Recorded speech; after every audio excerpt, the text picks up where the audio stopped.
Provérbios 1:7. E eu começo lendo numa tradução que eu quase não uso aqui, entendeu? Que é a tradução ampliada do texto. Então ele vai ser bem diferente da sua. A sua tradução é mais ou menos assim, né? Deixa eu pegar aqui, a forma como você tem ela aí, é essa aqui, ó. O temor do Senhor é o princípio do saber, mas os insensatos desprezam a sabedoria e o ensino.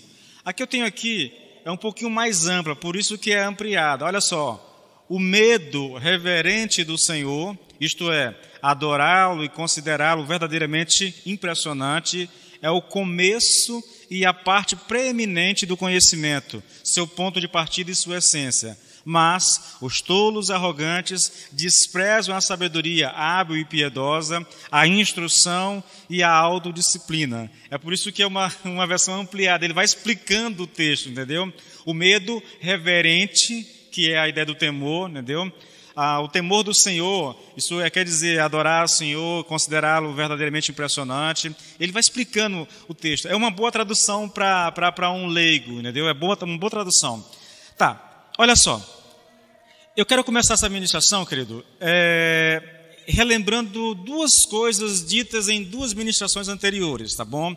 A primeira é a seguinte: muitos são os comentaristas que dizem, eu já falei isso aqui, que as principais palavras dessa seção que vai do versículo 2 até o 6 do capítulo 1, ensino, inteligência, bom proceder, no caso que é a palavra discernimento, prudência, conhecimento e discrição, essas palavras, elas juntas, elas dão a nós uma ideia mais geral do que é a sabedoria, entendeu? Eu já disse a vocês que essa palavra sabedoria, queridos, ela é uma palavra que a gente tem às vezes dificuldade de conseguir assimilar um só conceito, entende? Um só conceito. Há vários conceitos, inclusive há pessoas que fazem a conexão, pelo menos há dois textos, aqui, se eu não me engano, no capítulo 1 aqui e lá no 8, que eles dizem que a sabedoria ali é Jesus, tá? Sabedoria é Jesus. Eu sei que há essa conexão, mas eu já disse a vocês que nem sempre a gente consegue definir de cara o que é sabedoria. Às vezes depende muito do contexto em que a palavra está inserida para trazer um conceito. Agora, novamente, a ideia dos comentaristas é que essas palavras que Salomão usa no começo do capítulo 1 para falar do propósito pelo qual ele está escrevendo o livro, todas essas palavras aqui, elas formam um todo. E esse todo dá a nós uma compreensão do que é sabedoria. Então, sabedoria envolve compreensão, envolve inteligência, envolve instrução, envolve prudência, conhecimento, discrição, uma série de coisas, tá bom, querido? A outra questão que eu trouxe aqui a vocês é que a ideia de sabedoria e conhecimento, né, equivale a instrução e mandamentos. Eu falei disso aqui quando eu estava falando dos benefícios da sabedoria. Eu disse a vocês, por causa do capítulo 3, né? Você pega do 3 até o 10, mais ou menos, você tem ali uma lista de orientações carregadas de promessas, e depois ele passa a descrever os benefícios de você adquirir a sabedoria. E eu disse assim, olha, mandamentos e sabedoria, né, é praticamente a mesma coisa. Esses conceitos, eles estão muito interligados. Você vai perceber que temer ao Senhor é a mesma coisa de ser sábio, entendeu?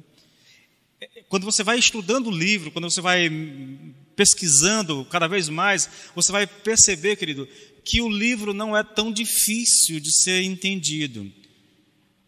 Salomão traça, e aqui nesse versículo 7, ele deixa isso bem claro, entendeu? Ele estabelece, esse versículo aqui dizem que é o versículo chave do livro de Salomão aqui, de Provérbios, entendeu? Então você vai perceber, o sábio é aquele que teme ao Senhor, e o insensato é aquele que despreza a sabedoria do Senhor, portanto não teme ao Senhor. Então todo o livro vai girar em torno disso, entendeu? Do sábio e do tolo, ou do insensato, né? A insensatez, o contrário aqui, o oposto de sabedoria aqui, é insensatez. Então quase todo o livro ele é colocado nessa perspectiva. Ou você é sábio, ou você é insensato. O sábio é aquele que teme a Deus, e o insensato é aquele que despreza a sabedoria de Deus. E sabedoria aqui é sinônimo de temer a Deus, entende? Então, o livro todo vem é um livro que vem meio que em dois compartimentos. Num nós temos os sábios, os inteligentes, os prudentes, entende? Aquele que ama o conhecimento. Do outro lado nós temos o insensato, o tolo, né? Aquele cara que é estúpido, que ele não quer saber de Deus, ele não quer saber da lei de Deus, ele não teme a Deus. Então é basicamente isso o livro de Provérbios, irmãos, entendeu? Só que ele vai fazendo a aplicação dessa sabedoria e da insensatez no que diz respeito ao nosso viver prático, ao dia a dia nosso, entendeu? Então ele vai falar de amizade, ele vai falar da língua, do uso da língua, ele vai falar aqui, querido, dessa questão do casamento, ele vai falar de um monte de coisas que tem a ver com o nosso dia a dia. Ele só diz quem é sábio e quem é tolo, entende? Então é um livro que, de certa forma, ele é muito bom para que a gente sonde o coração. Eu confesso a vocês, querido, ao ler o texto, eu digo, meu Deus do céu, como é que eu tenho que aprender, na verdade? E é engraçado que você vai lendo, vai estudando, e quanto mais você faz isso, você percebe que coisas que você faz no seu dia a dia, que você não julga assim tão importante, isso ganha uma nova compreensão, e você passa a perceber que, na verdade, eu estava agindo como um tolo e nem sabia. Tá? Então eu queria convidar você, querido, para pensar sobre isso. O que é temer a Deus, entendeu? Nós vamos tratar disso. E esse é o nosso primeiro tópico a abordar. O que significa temer a Deus? É interessante você observar Provérbios, porque vários versículos começam assim, olha, o temor do Senhor é. O temor do Senhor é. Ele vai dizer o que é isso, tá? Olha só, o versículo 7 traz dessa forma, o temor do Senhor é o princípio da sabedoria. Mas os insensatos desprezam a sabedoria e o ensino. Aqui, querido, temer a Deus é o fundamento, é o início, é a parte principal da sabedoria.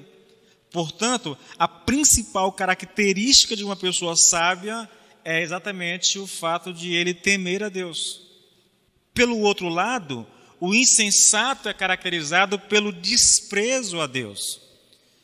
Eu poderia abordar isso aqui, entrar, a palavra princípio aqui, a mesma palavra lá de Gênesis 1, entendeu? 1 lá, no início, né? No princípio, Deus. Então, é a mesma palavra aqui, tem a ideia com o começo, com a parte principal, com o início de alguma coisa. O sábio é aquele que é caracterizado pelo temor ao Senhor, entende? Ser sábio significa temer a Deus, é a base de toda a sabedoria, de todo o conhecimento, é exatamente esse temor de Deus, tudo começa por aqui. Olha só, se você pega o capítulo 8, o versículo 13, olha o que é lá temer a Deus. Olha, o temor do Senhor consiste em odiar o mal.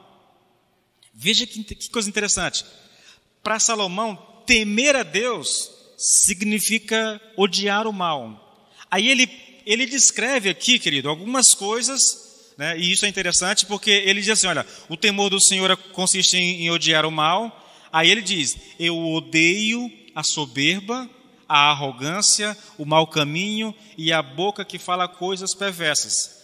Então, o mal é um termo bem genérico, mas ele faz questão de especificar aqui 4 coisas: soberba, arrogância, caminho mau e boca que fala coisas perversas. Então, temer a Deus significa odiar essas coisas, odiar o mal. Irmãos, isso, se você pensasse assim, se você pensasse em termos práticos, se você sondasse um pouquinho a vida e passasse a considerar as coisas que muitas vezes nós valorizamos, entende? Vocês iam perceber que nós estamos agindo muitas vezes como pessoas tolas. Quando eu aplaudo, querido, uma atitude pecaminosa, isso significa que eu não odeio o mal, entendeu? toda e qualquer prática pecaminosa pode e deve ser considerado como pecado, como mal, entende? Então, quando eu... Vou dar um exemplo para vocês, querido, que é mais prático de vocês compreenderem. Você está lá assistindo televisão, assistindo novela. Aqui não tem ninguém que assiste novela, graças a Deus, né? Mas tem muito crente que assiste novela, tá bom? Está lá assistindo novela e, de repente, os personagens principais, a história é tão repetitiva que eu conseguiria escrever um roteiro de novela da Globo, entendeu?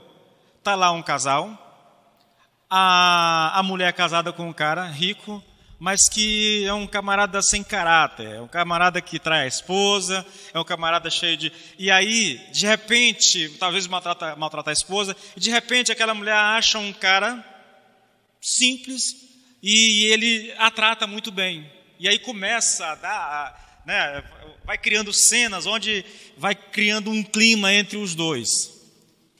E está lá o crente vidrado na novela. E não vai demorar muito para ele começar a torcer para que a mulher casada traia o marido com o outro cara. Porque o marido não é bom, porque o marido trai ela, ele começa a torcer. Alguém aqui já fez isso, já?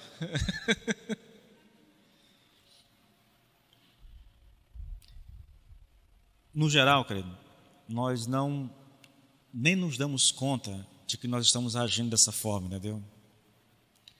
Agir dessa forma, irmãos, significa não odiar o mal, mas significa aplaudir aquilo que é mal, entende? O temor a Deus significa odiar o mal. A soberba, a arrogância, o mau caminho, a boca que fala coisas perversas. Querido, eu falo em boca que fala as coisas perversas. A gente não tem como não vir à mente os principais humoristas do momento. Os caras são literalmente bocas que falam coisas perversas. E muitas vezes nós estamos vibrando com aquilo ali, sabe?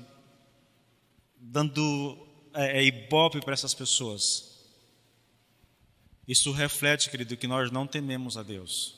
Ou pelo menos reflete uma ignorância da nossa parte com relação ao que significa temer a Deus. Lembrando, temor do Senhor é o princípio da sabedoria. Provérbios 9, 10. De novo, o temor do Senhor é o princípio da sabedoria. E conhecer o santo é ter entendimento. Aqui nós temos aquele famoso paralelismo, tá bom? O temor do Senhor aqui significa conhecer o santo.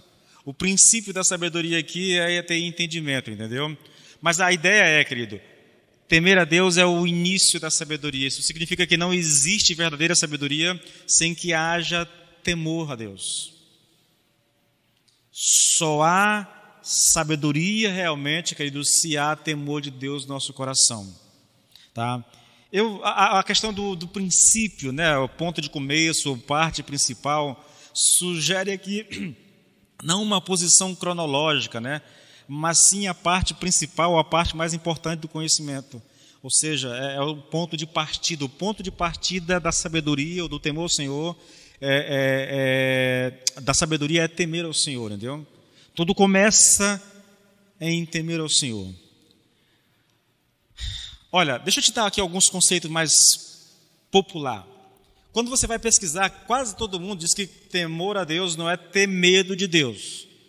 Temor a Deus é uma espécie de temor reverente, adoração reverente. As pessoas falam muito disso, né? Eu vou citar aqui alguém onde ele fala exatamente disso, né? A definição básica, mais comum, mais aceita de temor de Deus é adoração reverente. Aí, um camarada chamado Jerry Bridges, ele diz que, embora essa definição ela seja correta, ela é muito propensa a ser mal interpretada. Aí ele responde, sabe por quê? Porque nós usamos hoje a palavra adorar de forma muito casual. Nós dizemos que adoramos a Deus, mas dizemos o mesmo sobre um sundae de chocolate, um sorvete de chocolate, entendeu?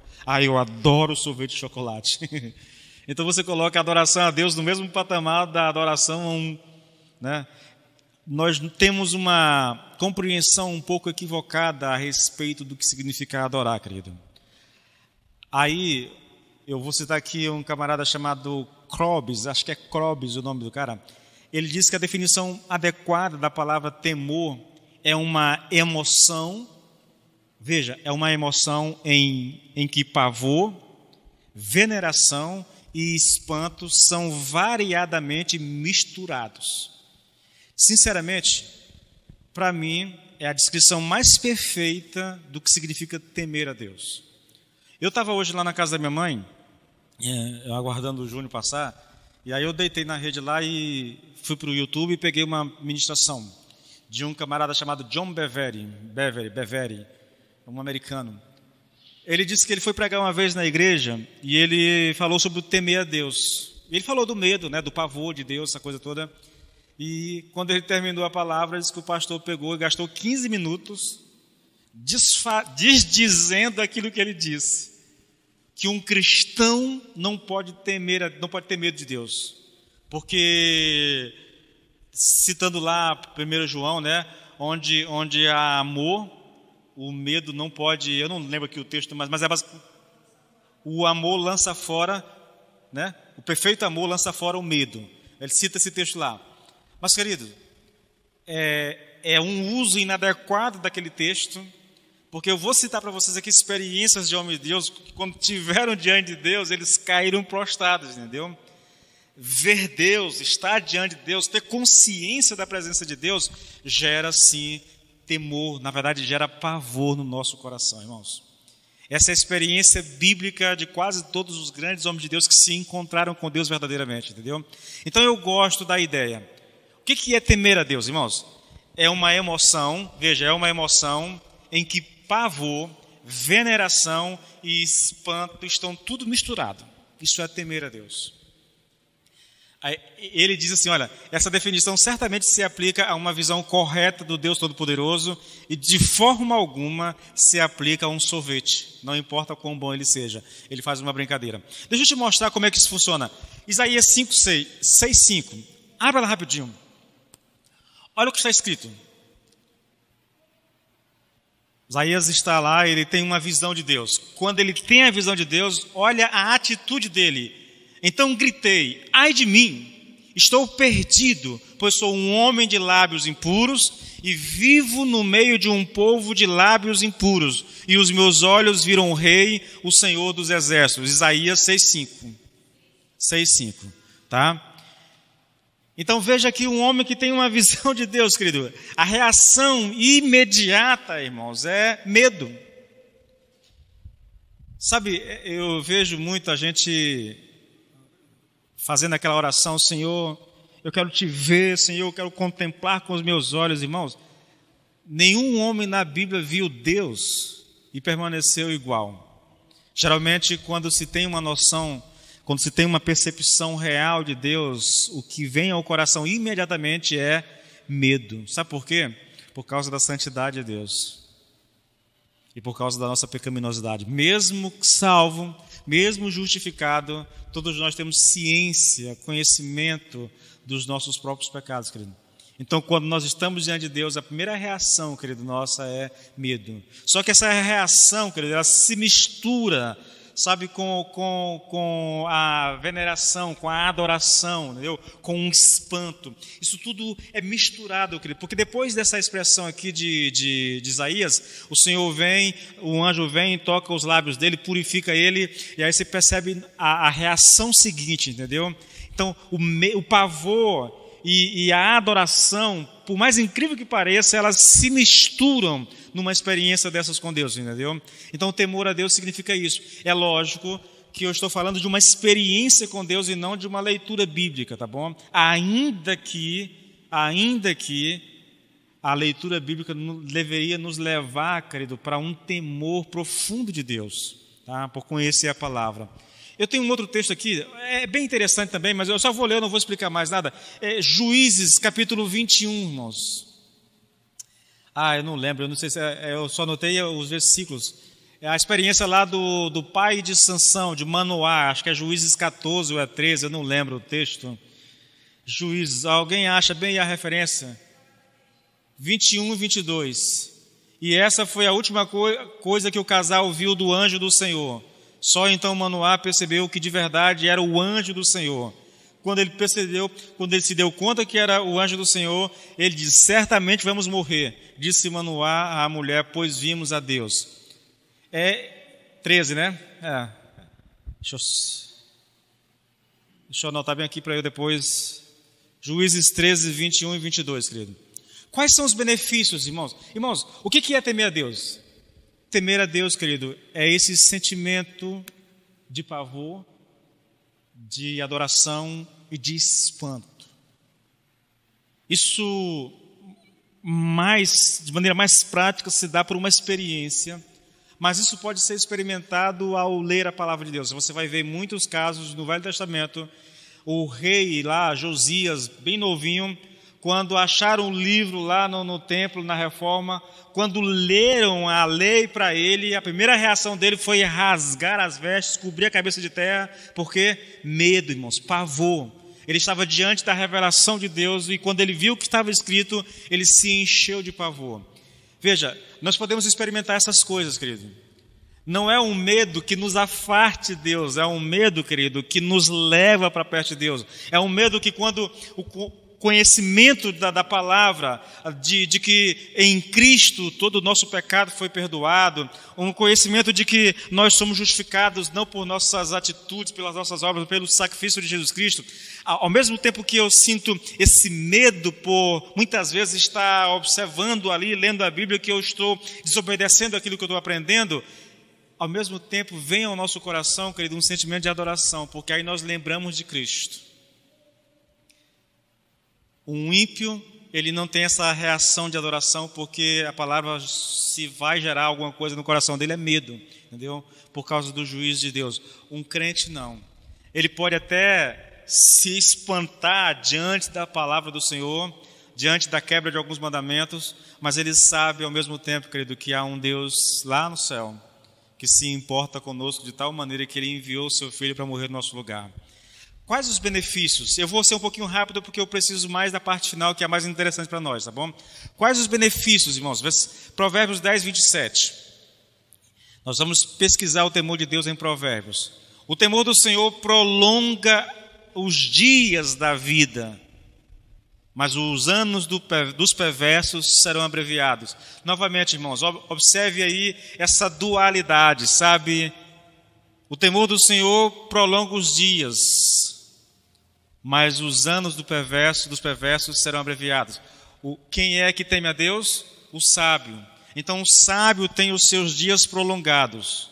Já os perversos, os insensatos, os loucos, têm os seus dias abreviados. Ou seja, têm os seus dias encurtados.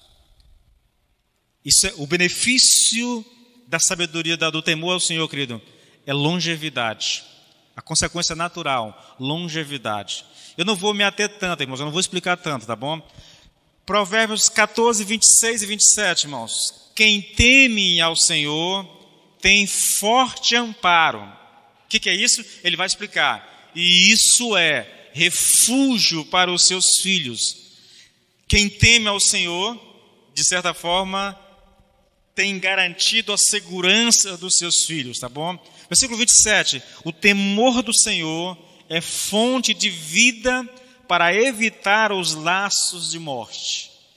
Então, o temor do Senhor, ele é segurança para os nossos filhos, mas também é fonte de vida que nos livra da morte. É aqui que eu estou falando, querido, que os frutos do temor ao Senhor são os mesmos frutos da sabedoria. Os benefícios do temor ao Senhor são os mesmos benefícios da sabedoria. Fonte de vida, está lá em Provérbios 3. Longevidade, está lá em Provérbios 3, entendeu? Os mesmos frutos. Olha aqui, Provérbios 16, 6. Pela misericórdia e pela verdade se expia a culpa, e pelo temor do Senhor se evita o mal. O que o texto está dizendo, querido? É que o temor do Senhor nos livra do mal. Dito de outra maneira, quem teme ao Senhor, ele se desvia ou ele se afasta do mal. É isso que significa evitar o mal, tá bom, querido? Temer a Deus significa se afastar, significa evitar o mal. O sábio é aquele que evita o mal, é aquele que se afasta do mal, tá? Eu estou só lendo e trazendo a vocês, querido, assim, uma ideia geral do temor do Senhor. O que é, quais são os seus benefícios, tá bom? Quais são as consequências de não temer a Deus, e depois a gente vai chegar na parte que realmente interessa para nós, tá? Provérbios 19, 23. O temor do Senhor conduz à vida, nos leva à vida. Aquele que tem esse temor de Deus, ficará satisfeito, e olha a promessa, irmãos, e mal nenhum o visitará. Observe o que é dito, irmãos. Eu tenho certeza, querido, que tudo isso tem um propósito específico: levar os filhos de Deus a temer o Senhor, a sabedoria, a busca pelo conhecimento, pela obediência à palavra de Deus, tá? Provérbios 22, 4, mais uma vez.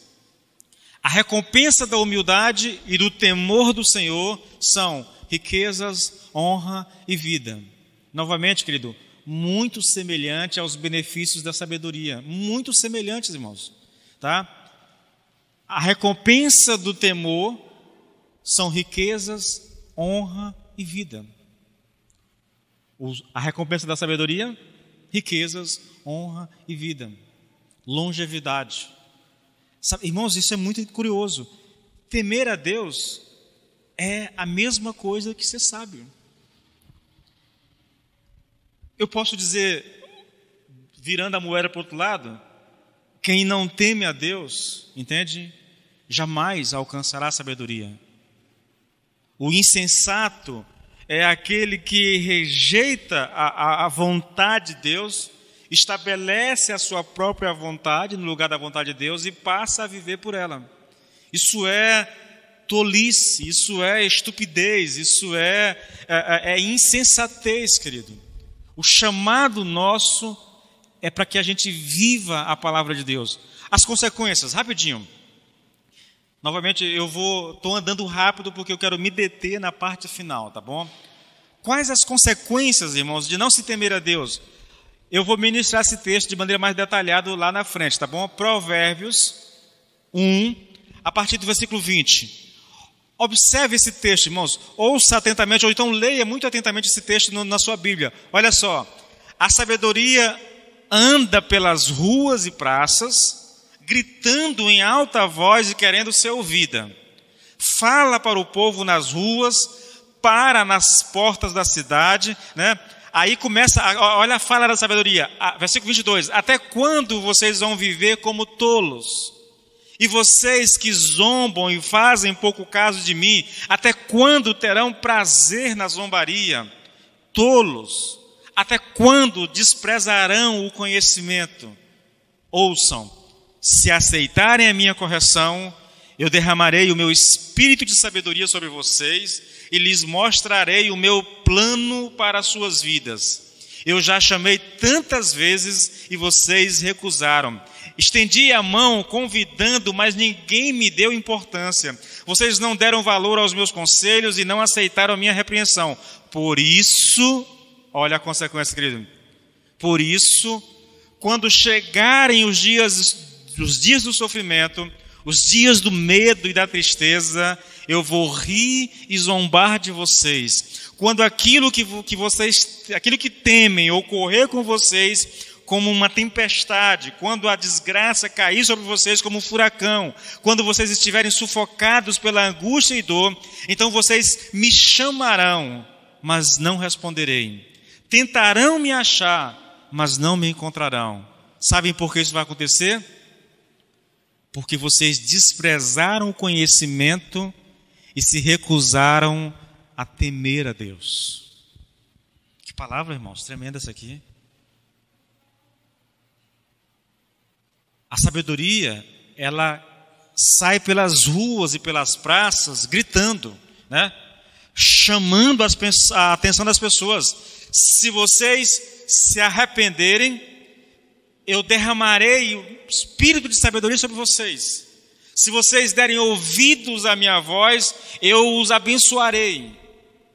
Agora, porque me rejeitaram, porque me desprezaram, porque eu chamei e vocês se recusaram a me ouvir, porque eu falei e vocês taparam os ouvidos, na hora que mais vocês precisarem, vocês vão chamar, vocês vão me procurar e eu não vou responder. Por quê? Porque vocês desprezaram o conhecimento e se recusaram a temer o Senhor. Palavra forte é essa, irmãos. Palavra muito forte. É algo para a gente pensar, querido. Pensar. A ideia é muito simples. A sabedoria saiu às ruas, chamando as pessoas ao conhecimento, ou seja, ao temor do Senhor. Mas elas rejeitaram e odiaram a oferta da sabedoria. Por isso, quando elas clamarem pela sabedoria no dia da angústia, a sabedoria não responderá. Esse é um dos textos que as pessoas dizem que é Jesus, entendeu? A sabedoria aqui é uma personificação de Jesus Cristo. Tá? Pode ser? Pode, irmãos. Pode-se fazer esse tipo de aplicação. Tá? Não sei se é exatamente de Cristo, mas dá para fazer a aplicação. O fato, querido, e aí eu chamo a sua atenção para isso, é que eu diria que é assim que Deus faz com as pessoas. Ele chama pelas ruas, pelas mídias sociais, entendeu? Pelos canais de televisão, nos cultos, nos eventos em praça pública. A sabedoria nos faz um convite, nos chama a atenção, nos chama ao arrependimento. Busque sabedoria, busque o conhecimento. E, no geral, as pessoas estão tapando os ouvidos porque não querem aprender, porque não querem conhecer, porque não querem abrir mão da sua própria vontade, da sua própria maneira de viver, para viver para Deus. O texto é muito claro. Essas pessoas, quando elas precisarem de ajuda, que elas recorrerem a Deus, Deus não as ouvirá, querido. Como é que a gente obtém esse conhecimento, irmãos? Veja, o que significa... Repetindo, esse é o conceito que eu quero que vocês gravem. Temer a Deus, ou temor ao Senhor, é um sentimento, uma emoção de pavor, adoração e espanto que se misturam. Entende? Essas três coisas, elas estão interligadas ao temor. Seja mediante uma experiência com Deus, uma revelação com Deus, seja mediante a própria leitura da palavra do Senhor, querido, uma pregação como essa. Isso significa temer a Deus. Como é que se obtém esse temor de Deus?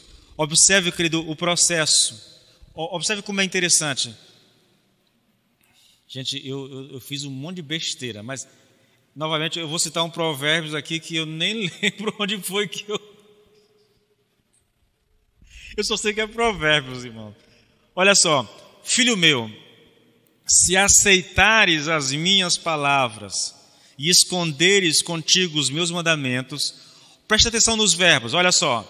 Filho meu, se aceitares as minhas palavras e esconderes contigo os meus mandamentos, para fazeres atento à sabedoria o teu ouvido e para inclinares o coração ao entendimento, e se clamares por inteligência e por entendimento alçares a voz, se buscares a sabedoria como a prata e como a tesouros escondidos a procurares, então entenderás o temor do Senhor e acharás o conhecimento de Deus. É o 2, né? Provérbios 2, querido, isso é bem no comecinho. Porque o Senhor dá sabedoria e da sua boca vem inteligência e o entendimento. Observe, irmãos, o conhecimento de Deus é a mesma coisa de temer a Deus, é a mesma coisa de ser sábio, entendeu? Tudo isso são palavras sinônimas aqui. Então, o que cabe a nós? Como é que a gente alcança isso, querido? Ele diz, se aceitares as minhas palavras e esconderes contigo os meus mandamentos. Do que ele está falando? Palavra. É preciso se voltar para a palavra, é preciso ler a palavra, é preciso crer na palavra, é preciso aceitá-la como palavra. Ele diz, olha, se clamares por inteligência e por entendimento alçares a tua voz, Veja, ele está descrevendo uma outra coisa, que já não é mais a palavra por si só, entendeu? Versículo 4, se buscares a sabedoria como prata e como a tesouros escondidos a procurares, então entenderás o temor do Senhor. Na verdade, querido, como eu já disse isso a vocês, essas palavras aqui, todas elas aqui, elas têm a ver com palavra, com o ensino da palavra de Deus, tem a ver com o aprendizado com a vivência do dia a dia, com os fatos com os quais nós convivemos todos os dias, entendeu? É uma sabedoria prática, é uma sabedoria que vem de conselhos de pessoas mais velhas, mais experientes, entendeu? E que vem da palavra. Então, se eu estou disposto a isso, então, ele diz, você entenderá o temor do Senhor e acharás o conhecimento de Deus. Agora, veja, Deuteronômio 17, versículo 19. Nesse texto, Moisés está falando dos deveres de um rei. Agora, observe o que ele diz, querido, como dever de um rei. Olha só.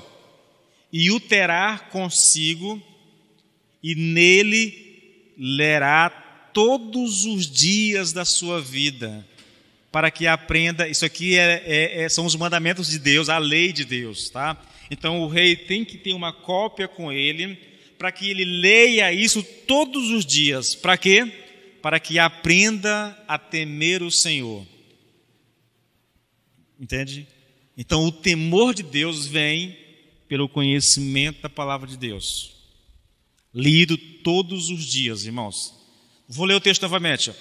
E o terá consigo, e nele lerá todos os dias de sua vida, para que aprenda a temer o Senhor, seu Deus, a fim de guardar todas as palavras desta lei e estes estatutos, para os cumprir. Então, o rei tinha uma obrigação estabelecida por Deus. Todos os dias ele tinha que ler a lei de Deus, os estatutos de Deus, os mandamentos de Deus. Por quê? Para ele aprender a temer a Deus. Então, o temor de Deus é gerado no nosso coração pela palavra de Deus. Olha Deuteronômio ainda, irmãos, capítulo 31, na verdade, a partir do versículo 9. Isso é muito interessante, isso aqui, irmãos. Olha, Deuteronômio 31, a partir do versículo 9. Moisés escreveu esta lei e a entregou aos sacerdotes, filhos de Levi, que levavam a arca da aliança do Senhor, e a todos os anciãos de Israel. Moisés lhes deu a seguinte ordem: ao final de cada 7 anos, precisamente no ano do perdão das dívidas, na festa dos tabernáculos, quando todo Israel se apresentar diante do Senhor seu Deus, no lugar que este escolher, vocês devem ler esta lei diante de todo Israel. Reúnam o povo, os homens, as mulheres, as crianças e os estrangeiros que se encontram nas cidades onde vocês moram, para que ouçam, aprendam e temam o Senhor, né, o Deus de vocês, e cuidem de cumprir todas as palavras dessa lei, e para que os seus filhos que não a souberem, ouçam e aprendam a temer o Senhor, seu Deus, todos os dias que viverem na terra em que, passando o Jordão, vocês vão entrar e da qual tomarão posse. Então, de 7 em 7 anos, todo o povo tinha que se reunir num lugar específico, estabelecido por Deus, e ali eles ouviriam, querido, a lei. A lei aqui provavelmente seja os 613 itens estabelecidos por Deus a Moisés, entendeu? Então eles tinham que ler, ouvir a leitura. Lembra lá de Neemias, depois que o povo volta do cativeiro? Reúne todo mundo em praça pública e eles vão ouvir a lei, a explicação da lei. Por quê, querido? Para que o povo tema a Deus, para que o povo aprenda a obedecer a Deus, para que o povo não viva a vida segundo a sua própria vontade, fazendo aquilo que desagrada a Deus. Eles precisam conhecer, precisam saber o que agrada a Deus para fazer, para obedecer. Caso contrário, haverá problemas, irmãos. Sempre foi assim, sempre será assim, querido. Agora, e aqui vocês vão... Eu tenho 10 minutos para estudar, mas eu vou precisar um pouquinho mais de 10 minutos, tá bom? Eu vou falar aqui, querido, dos componentes do temor de Deus. E aí eu cito, é quase toda uma citação, aqui e acolá alguns arranjos, de um camarada chamado John Crotts, e ele escreveu um livro chamado Homens Sábios. Ele elenca aqui 3 componentes fundamentais do temor de Deus. Irmãos, eu diria que essa aqui é a parte mais prática dessa ministração. Ele diz que esses componentes são blocos de construção, né, básicos da reverência ao Senhor. Atente, por favor, querido, porque às vezes nós precisamos disso aqui, tá? Olha, todos nós devemos aprender a temer o Senhor e todos nós devemos ter ciência de como isso pode ser vivenciado na prática, irmãos, tá? Então, olha só, o primeiro componente, querido, é uma percepção de quem Deus é. Você vai observar que tudo isso tem a ver com o conhecimento da palavra, tá bom? 3 componentes, tá? Do temor a Deus, de como se constrói um temor a Deus, tá? Primeiro, é uma percepção de quem Deus é. Quanto mais você souber sobre o caráter de Deus, que nos é revelado na Bíblia, mais a reverência encherá o nosso coração. E eu quero aqui, quando eu falo de conhecer Deus, irmãos, eu quero que você tenha em mente uma coisa. Sim, a história, sim, os milagres, mas essencialmente eu estou falando do caráter de Deus, tá? E eu sei que não dá para a gente, eu teria que gastar aqui dias e dias falando do caráter de Deus, porque é muito abrangente. Mas eu vou especificar aqui algumas coisas que eu gostaria de chamar a sua atenção e que isso deve ser, querido, colocado em prática por nós. Eu confesso a vocês que preparando o material, lendo o material, irmãos, eu fiquei chocado com uma coisa que me ocorria e eu nunca tinha me dado conta. Era tão bobo e eu não me dava conta, entendeu? Olha só, a Bíblia ensina, querido, primeiro, que Deus é o Criador dos céus e da terra. Isso significa logo de cara que nós não somos frutos do acaso, tá bom? Nós e tudo que está à nossa volta, a natureza e todo o universo, somos resultados diretos, irmãos, do trabalho manual de Deus. Primeira coisa que você tem que saber, Deus é o Criador de todas as coisas. Então você é fruto do trabalho de Deus. De outra maneira, eu estou dizendo assim, olha, você pertence a Deus. Você é dele, tá? Primeiro traço do caráter, ele é criador. A segunda coisa, querido, Deus é justo. Deus é justo. Irmãos, sinceramente, isso deveria gerar um pouco de temor no nosso coração, tá bom? A justiça, querido, ela não é garantida porque os juízes terrenos são perfeitamente sábios e justos, mas porque Deus é. Ele é justo. Ele nunca perde um fragmento de evidência e o seu martelo sempre bate com precisão perfeita. Se você não vir a justiça aqui, tenha certeza de que haverá no julgamento final. Entende? Nesse mundo, a injustiça pode até prevalecer, mas vai chegar um momento em que todos estarão diante do Senhor e vão prestar conta. E ali a justiça será definitivamente feita, querido. Porque Deus é justo, Ele vai dar o que cada um merece. Tá? É lógico, eu creio que não há dúvida no teu coração de que você pertence a Deus, de que você foi justificado por Deus, que você não será mais julgado por obras, tá? Tipo assim, não há mais a possibilidade de condenação, não há mais a possibilidade de perdição. O sacrifício de Cristo cobriu todos os nossos pecados, né? O nosso julgamento diante de Deus não será para condenação ou salvação. O nosso julgamento será para galardão, tá? Mas é bom que se saiba que todo o mundo será julgado diante do Senhor pelas suas obras. Aqueles que não conhecem a Cristo, eles serão condenados por ela. Entende? O terceiro traço do caráter de Deus, irmãos, é mais grave ainda. Ele é santo. Ele é santo. Se você já leu a Bíblia, você sabe que Deus não tolera o pecado, irmãos. O pecado não pode ser tolerado na presença de Deus.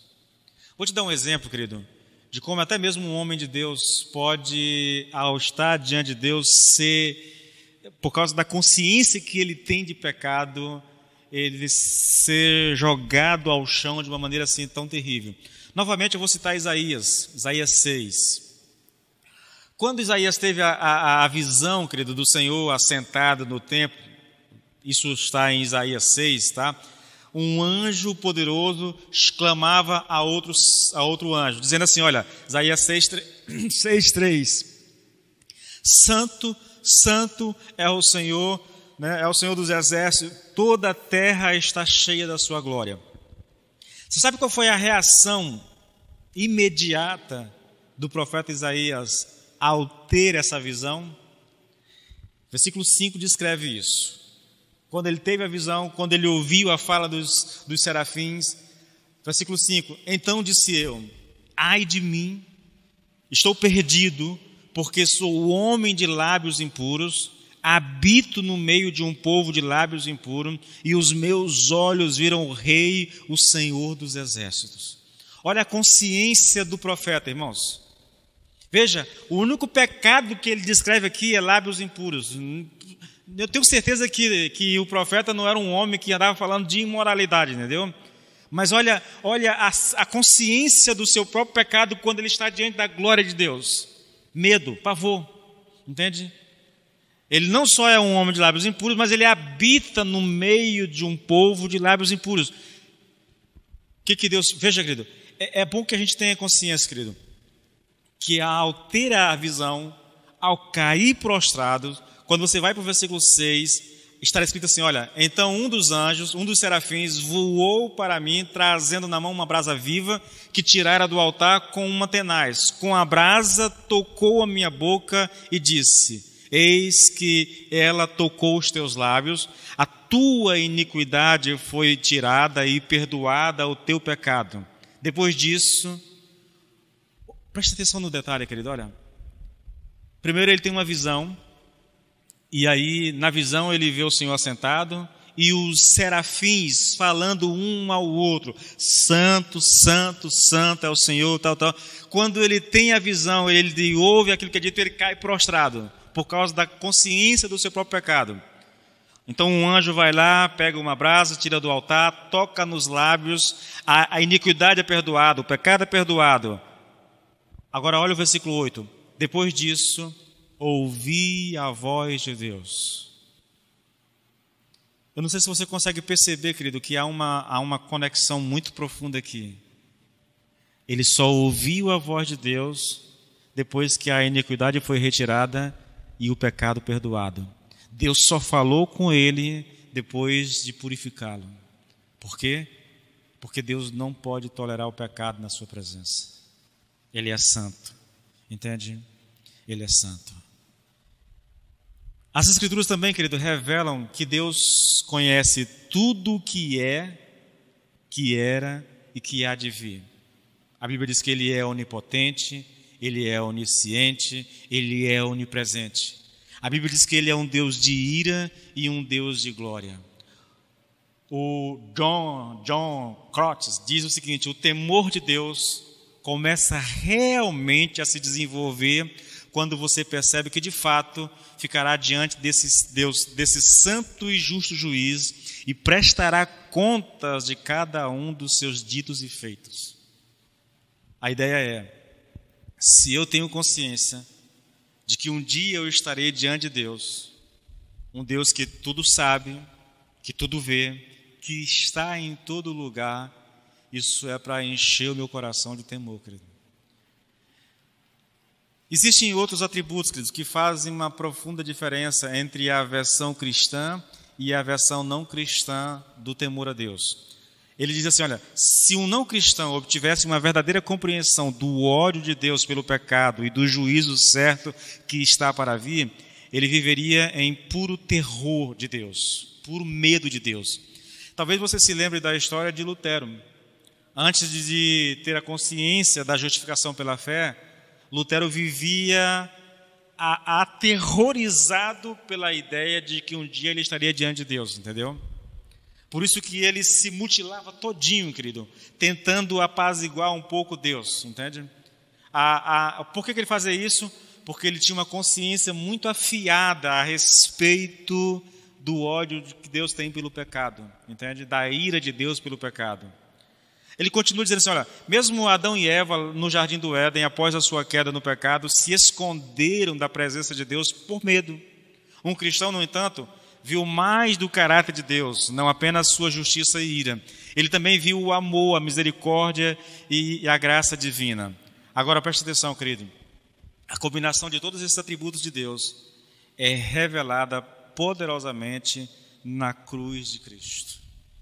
Na morte de Jesus, a ira de Deus contra o pecado e o seu amor, sua misericórdia e sua graça por pecadores estavam juntos, enquanto Jesus suportou a ira de Deus no nosso lugar. É muito interessante, querido, porque a cruz, ela é ao mesmo tempo uma demonstração do amor de Deus, mas simultaneamente a ira também é uma demonstração do ódio de Deus pelo pecado, da ira de Deus. Por quê? Porque ali Jesus Cristo estava morrendo por causa dos nossos pecados. Ira e amor no mesmo ato, numa mesma cena, numa mesma pessoa, entendeu? Esse amor beneficiará todo aquele que se voltar para Cristo. Mas ao mesmo tempo, querido, esse amor manifestado em Deus, ali no sacrifício de Cristo, eu diria a vocês, será a base do julgamento daqueles que não aceitaram a Cristo. Então as duas coisas estão centradas ali. É muito interessante, querido, a ideia de você perceber essa realidade de amor e ira numa só pessoa, numa só cena, entendeu? Isso é a maneira de nós harmonizarmos o Evangelho. Agora, veja uma coisa interessante, e aí eu vou descrever para você algo bem prático. Deixa eu só olhar o tempo. Oh, irmãos, sou Jesus. Oh, meu Deus, esse tempo é demais. Eu vou pular algumas coisas, querido. A razão pela qual sabemos tão pouco sobre tal temor filial como de crianças é que nós não apreciamos o Evangelho. Isso aqui é uma fala, querido, de um camarada chamado Sinclair Ferguson. Ele diz assim, olha, apreciar o Evangelho significa provar a amargura da nossa profunda pecaminosidade, percebendo a ira eterna que nos era justamente devida e ver pela fé o Senhor Jesus Cristo suportando a soma total daquela ira em nosso lugar. Ele diz o seguinte, olha, que a razão pela qual a gente sabe tão pouco a respeito do temor, querido, do temor, desse temor que ele chama de temor filial, né, de um filho para com seu pai, é porque nós temos dificuldade de compreender o Evangelho, entendeu? De entender o Evangelho. Porque ele diz que no Evangelho, querido, ao apreciar o Evangelho, ao compreender o Evangelho, é possível perceber, de um lado, a nossa real situação, mas ao mesmo tempo é possível perceber também, querido, aqui a grandiosidade do amor de Deus manifestado em Cristo. Novamente eu vou para a cruz, entendeu? A ideia é, novamente, para a cruz. Por um lado, você olha para a cruz e sabe, ele está morrendo por causa dos meus pecados. Eu posso dizer dessa forma assim, literalmente, foi por causa do meu pecado que Jesus Cristo foi para a cruz. Tá? Então, a minha pecaminosidade levou o Senhor Jesus Cristo para a cruz. Ao perceber isso, querido, a gente deveria temer a Deus. Mas ao mesmo tempo que eu temo a Deus por causa dessa pecaminosidade, e eu observo na mesma pessoa em Cristo esse ato absoluto, tremendo de misericórdia, de graça, porque ali ele sofreu a minha condenação, ele pagou pelo meu pecado, e por causa dele, então eu posso desfrutar da companhia, da presença, de um relacionamento mais profundo com Deus. Eu posso me relacionar com Deus como um filho se relaciona com o pai. Temo a Deus porque tenho consciência da minha pecaminosidade, mas ao mesmo tempo adoro ao Senhor por causa da sua graça manifestada em Jesus Cristo. É algo tremendo, querido, tá bom? Então esse é o primeiro componente do temor de Deus, é perceber, querido, é a percepção de quem Deus é. Irmãos, eu tenho dito isso tantas vezes para a igreja, entendeu? se nós não lermos a Bíblia, nós nunca teremos uma compreensão de quem realmente Deus é. A compreensão só vem, querido, quando você se dedica à leitura da Bíblia, da palavra, entendeu? Porque você vai perceber as ações de Deus ao longo da história do povo de Israel. Você vai perceber a graça, a misericórdia, o perdão, mas você vai perceber também, querido, que esse Deus gracioso, bondoso, paciente, longânimo, como a Bianca ministrou aqui semana passada, esse Deus também é um Deus que se ira, entende? E que a paciência e a longanimidade, por mais que sejam tremendas, ela tem um limite. Ela tem um limite, entendeu?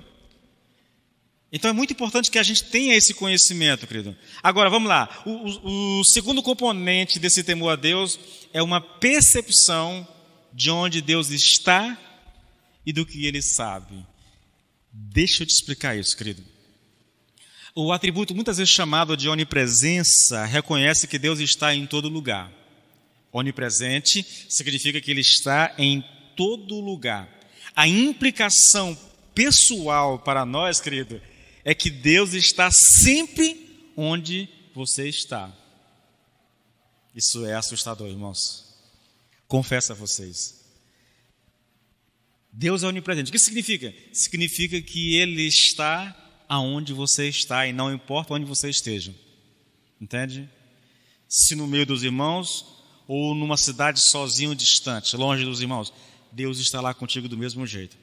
Relacionado à onipresença de Deus está a sua onisciência, que quer dizer que Deus sabe todas as coisas. Portanto, esse Deus santo, justo, amoroso e misericordioso, sobre o qual acabamos de aprender, sabe e vê todas as coisas que nós dizemos, fazemos e pensamos. Ele conhece até mesmo as motivações que levam às nossas ações. Bom, se você não se assustar diante disso, tu não tem mais um coração de carne, não. Isso aí já é alguma coisa que está de pedra para lá, entendeu? Já está virando ferro, alguma coisa. Pense nisso, querida. Eu estava meditando sobre isso e eu digo, meu Deus do céu. Não só está onde nós estamos, mas conhece tudo o que nós fazemos, falamos e pensamos. Eu tenho uma citação aqui, irmão, que é chocante, mas vamos lá. 1 Coríntios 4, 4 e 5 diz assim, olha, minha consciência está limpa. Estou lendo aqui na Bíblia, Nova Bíblia Viva. Minha consciência está limpa, mas mesmo isso não é prova final. É o Senhor quem me julga. Agora o 5. Assim, tenham cuidado de não tirarem conclusões apressadas antes da volta do Senhor. Quando o Senhor voltar, derramará luz sobre o que está oculto nas trevas e mostrará as intenções do coração. Então todos saberão com que intenção temos feito a obra do Senhor. Naquele momento, cada um receberá a aprovação de Deus que merecer. Irmãos, eu li isso aqui, isso me assusta, irmãos. Olha, quando o Senhor voltar, derramará luz sobre o que está oculto nas trevas e mostrará as intenções do coração. Então todos saberão com que intenção temos feito a obra de Deus. Isso é assustador, querido. Veja duas perguntas interessantes, irmãos, de como a gente faz a aplicação disso. Novamente, eu só ajustei as perguntas para a nossa realidade, mas isso é crédito do John Crotts, tá bom? Ele diz assim, por que a pornografia na internet é uma pedra de tropeço tão grande para os homens? E eu acrescentaria, para as mulheres também hoje, né? A resposta é, porque parece que ninguém está nos vendo. Parece ser o máximo de luxúria grátis. E você pode ter na privacidade do seu quarto escuro. Olha como é que se aplica, querido, essa característica de conhecer Deus, entendeu? Desse conhecimento. Ele é onisciente. Ele é onipresente. Entende? Ele está em todo lugar e Ele conhece todas as coisas. Novamente a pergunta: por que a pornografia na internet é uma pedra de tropeço tão grande para os homens? Olha, eu tive acesso a alguns livros, querido, sobre vício sexual. Irmãos, é uma coisa terrível, sabe? Homens, eu conheci homem casado que mesmo casado não conseguia se livrar da masturbação. Por quê? O vício.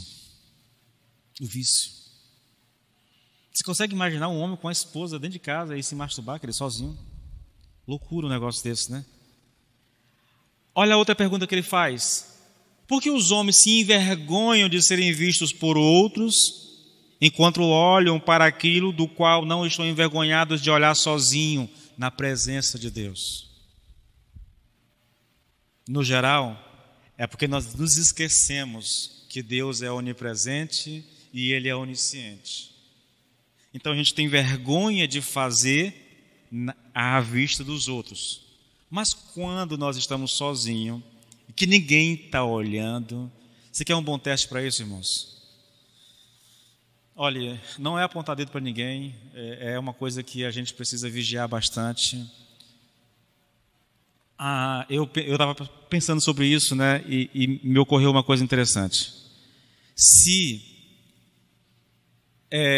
eu estou com a minha esposa, e porque eu estou com a minha esposa, eu não olho para uma mulher, mas se eu estivesse sozinho e eu olharia para ela, então aquela atitude pode até não ter nenhum pecado implícito ali, entendeu? Tipo assim, eu posso não desejar a mulher, mas só o fato, querido, de se estiver na companhia dela, eu não olhar porque ela está perto de mim, e se ela me ver olhando, ela vai reclamar de mim, né? Se eu faço isso sozinho porque eu sei que ela não está, então essa atitude, querido, é uma atitude pecaminosa. Qualquer coisa, querido, que a gente vai fazer e que não pode ser feito na frente dos outros, é lógico, você vai saber fazer aqui tá? Mas é provavelmente que seja uma atitude pecaminosa. Se eu pego o meu celular e tem coisas que eu não olho porque tem gente olhando para o meu celular, ou porque a minha esposa pode pegar meu celular e ver o que eu vi, na verdade, olhar no meu histórico. Aí eu pego, coloco uma senha, aí eu fico tranquilo para ver o que eu bem entendo, porque eu sei que ela não vai ver. Então aquela atitude, mesmo que eu não esteja cometendo um pecado, aquela atitude ela pode ser uma atitude pecaminosa, entendeu? Porque a pergunta é basicamente essa: por que eu tenho vergonha da minha esposa ou dos meus amigos, mas não tenho vergonha de Deus? Por que eu não posso fazer diante deles, mas posso fazer escondido? Entende? Isso tudo está conectado, querido, com essa questão desse traço do caráter de Deus, de Ele ser onisciente e de Ele ser onipresente. Eu confesso, querido, que é algo para a gente pensar, entendeu? Ouça, irmãos, ouça isso aqui, querido. Eu li isso aqui, irmãos, eu fiquei assim, pensativo.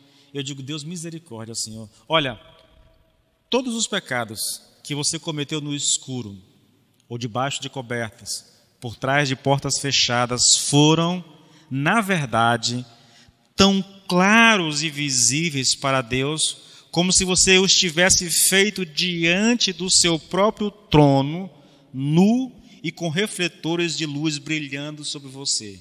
Irmãos, isso é terrível, querido. Porque nós estamos na certeza de que não tem ninguém olhando, nós ficamos à vontade para ver. Aí ele diz, é mais ou menos assim: olha, talvez ninguém esteja vendo, mas diante de Deus, é como se você estivesse diante do trono de Deus, pelado e com refletores focando em você. Entende?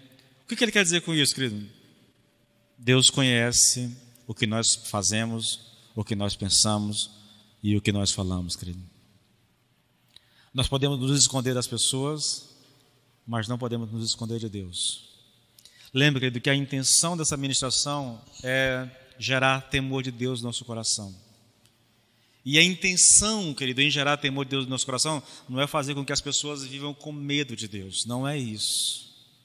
É que aprendendo essas coisas, a gente passe a respeitar, a reverenciar o nosso Deus. Não importa onde eu esteja, com quem eu esteja, se sozinho ou se acompanhado, eu preciso ter essa consciência de que Deus está ali comigo e que Ele está vendo tudo que eu estou fazendo, entendeu? Esse é o desejo. Você acha que é exagerado, querido, essa fala? Olha só, Provérbios 5:21. Porque os caminhos do homem estão perante os olhos do Senhor, e Ele considera todas as suas veredas. Provérbios 15:3, irmãos. O Senhor vê o que acontece em toda parte. Ele está observando todos, tanto os bons como os maus. Então eu diria, tanto os filhos como os que também não são filhos, tá bom? Hebreus 4, 12 e 13, irmãos, olha só. Pois a palavra de Deus é viva e poderosa e corta mais do que qualquer espada afiada dos dois lados. Ela vai até o lugar mais fundo da alma e do espírito, vai até o íntimo das pessoas e julga, querido, os desejos e pensamentos do coração delas. Não há nada que se possa esconder de Deus. Em toda a criação, tudo está descoberto e aberto diante dos seus olhos, e é a Ele que todos nós teremos de prestar conta. Por último, querido, uma percepção do que Deus exige de nós. Esse é o terceiro componente do temor de Deus, uma percepção do que Deus exige de nós. Eu tenho que ter em mente aquilo que Deus exige de mim. Pastor, mas nós estamos na época da graça. A graça não anula a lei, irmãos. A graça não anula os mandamentos de Deus. A graça não anula as exigências de Deus. Na verdade, porque nós somos alcançados pela graça, aí é que nós temos responsabilidade diante do Senhor, irmãos. Veja, existe uma conexão entre o temor de Deus e a palavra de Deus. Não somente a Bíblia revela o caráter de Deus, aumentando dessa forma a nossa reverência em sua presença, mas também revela a vontade de Deus para os homens através dos seus mandamentos. Se você obedece ou não a Deus, tem uma grande importância. A verdadeira sabedoria não é pegar ou largar como convier. O grande Criador ordena que suas criaturas obedeçam a todos os seus mandamentos. Jesus disse: se me amais, guardareis os meus mandamentos. Isso está em João 14:15, querido. Irmão, eu vou só ler, irmão, para não prolongar demais. Olha, desobedecer a Deus mesmo nas pequenas coisas nunca é trivial.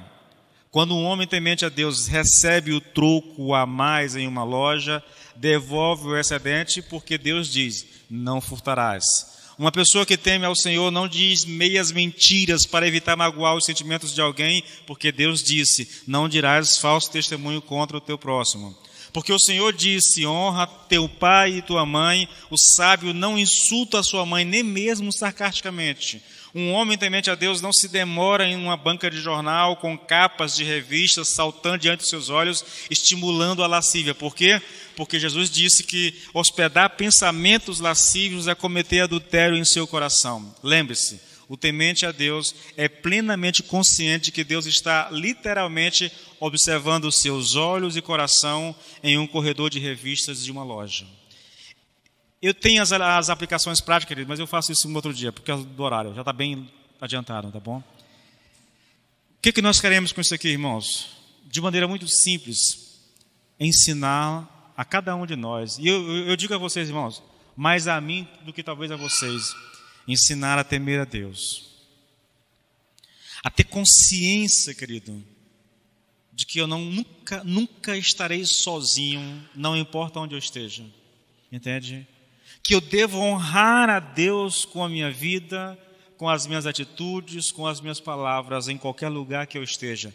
Seja diante de pessoas conhecidas ou desconhecidas, isso não faz diferença, entendeu? Seja na minha cidade, seja numa cidade desconhecida, não importa, onde quer que eu esteja, eu preciso ter a consciência, querido, de que Deus está comigo. Isso é, por um lado, confortador, irmãos, mas, por outro lado, isso também é assustador.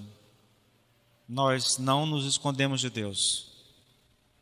A palavra tem por intenção, irmãos, fazer com que nós saibamos, querido, como honrar a Deus com a nossa própria vida, com o nosso viver diário, com o nosso comportamento, entende? Esse é o desejo do meu coração com essa palavra.